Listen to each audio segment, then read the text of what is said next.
نو وایي د ګران وطن کې هر چا خپله برخه غم ولیده په چغو چغو په ژړا مې ډېر عالم ولیده دې وران وطن کې زه کلي کې مړی کوه حکومت کوټې ته ننوځي سار ماته چا یو دغه راولېږه ده تصویره نو هغې کې د حاضب چې کوم ځای کې وجلی شوی دی هغه ځای دی بل ځای کې نږدې ورته چیک پوسټ دی نو زه پې نه پوهېدم ما وړوکی زوی دی دونه ما ته وایي په دې پوهېږي ما نه وایي د دې مطلب دا دی چې دا یې ریحانزیب وجلی دی او دا اوس چیک پوسټ دی یعنې ماشوم پې پوهېږي زه پې لا نه پوهېدلم اوس ګیله او شکوه زموږ دغه ده دا الیکشن چې نو شروع شوی موږ اعلان وکړه پریس کانفرنس هم وکړه چې اول موږ ته امن ضروري دی الیکشن د وروستی امن راکئ بیا به موږ الیکشن کوو د امن ګرنټي راکئ د امن فضا قایم کئ د امن ماحول جوړ کئ بیا ځینې خلکو به دا خبره کوله چې دا مولیان یریږي دا مسله د مولیانو ده یا چېرته د الیکشن نه تښتېدل دي نن ثابته شوله چې زموږ خبره ټیک وه دا خبره د مولا نه ده دا خبره د قاري نه ده دا خبره د نومې باجوړي ده او دا وجې دي زما وروڼو زه تاسو نه تپوس کوم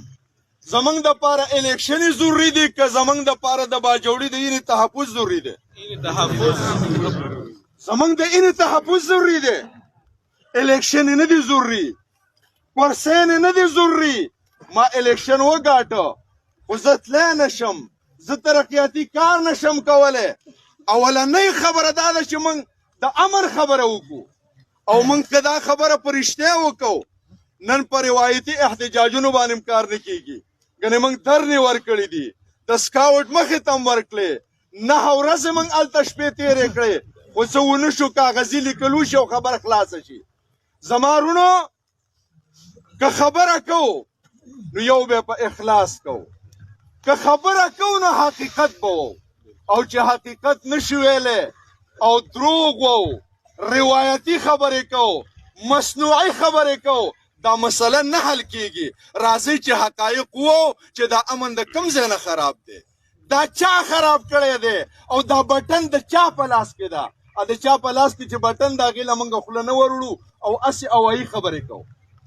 موږ ته پته ده چې دا امن دا بټن څوک داسې واړی بدامني راځي او چې داسې واړی امن راځي او د چا په لاس کې چې بټن د هغه هم ماته معلوم دي تا ته معلوم دي ولې معلوم نه دي د ټول قوم ته معلوم نه دي 20 کاله چې دا جنګ وشو په دې خاوره باندې دوی وایي دا جنګ موږ د دې دپاره کوو چې دلته امن راولو طالبانو ویل موږ جنګ د دې دپاره کوو چې شریعت راولو موږ په هغه وخت کې طالبانو ته م وویل چې په ټوپک شریعت نه راځي پر امن جدوجهد کوو ټوپک کېدی او موږ دوی ته م ویله چې په اپریشنو امن نه راځي اپریشن پرېږدوئ او راځئ په مذاکراتو خبره کوو نم هغو ومنله او نم دوی ومنله هغو هم ټوپک برچاوو 20 کاله تېر شو شریعت راغی زموږ خو لا جوماتونه او مدرسې ورانې شولې او 20 کاله د اپریشن یې وکړلې امن راغی نو زموږ خبره ثابته شوله چې په ټوپک باندې او په زور باندې او د طاقت په نو وایي د ګران وطن کې هر چا خپله برخه غم ولیده په چغو چغو په ژړا مې ډېر عالم ولیده دې وران وطن کې زه هر چا خپله برخه غم ولیده او وایي ډېرې ککرې ډېرې لمبو د انقلاب وخوړې ورور د ورور وینې غوښې سرې په وینو سرې کباب وخوړې او وایي مرګ د انسان مې رنګارنګ رقم رقم ولیدو مرګ د انسان مې رنګارنګ رقم رقم ولیدو وایي دې وران وطن کې هر چا خپله برخه غم ولید نو دې کې هر څه ډېر دردېدلی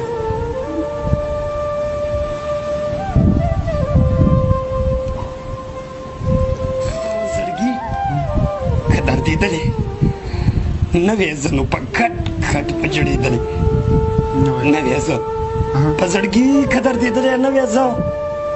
نو په کټ کټ په جړېدلی نه وې زه او که د یار ناز نخره نه کړې لالپور والا ورپسې به کړېدلې نه وي نو به دغه د ژوند